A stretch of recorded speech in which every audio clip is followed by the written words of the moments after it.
आप वाहिज को अपने पैरों पे खड़ा करने का सोच रही हैं। ये घर आप इस दौर में ना एक अनोखी सास हैं।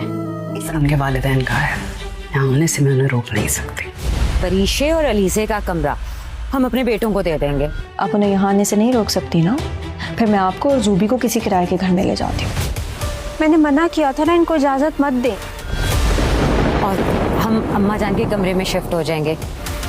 मुझे फिक्र हो रही है कि रुमैसा आंटी पता नहीं अम्मी के साथ आके क्या। हमेशा ज़ुहैब और आयशा की मोहब्बत देखकर जल भुनकर खाक हो रही है। ज़ुहैब जिस तरह से कोशिश कर रहा है कि आयशा अपने पाँव पर खड़ी हो जाए, और आयशा अब थोड़ा थोड़ा चलने भी लगी है। उसकी सास भी अब उसकी खैरख्वाही करने लगी है। तो ये बात रमीशा को पसंद नहीं आ रही।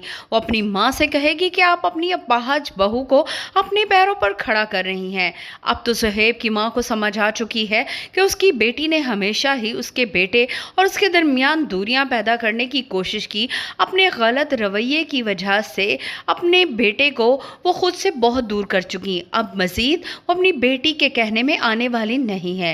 जैसे ही परीशे को मालूम होगा कि उसकी मां ने रुमैसा को घर में आने की इजाज़त दे दी है और रुमैसा पूरे घर पर कब्ज़ा जमा चुकी है, वो काफ़ी ज़्यादा परेशान हो जाएगी।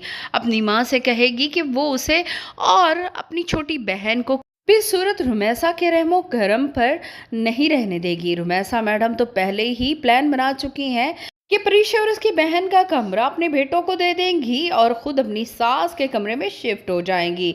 जिस तरह से वो पूरे घर पर कब्ज़ा कर रही है, यहाँ पर परीशे को लगता है कि अब उसकी माँ और बहन को यहाँ नहीं रहना चाहिए।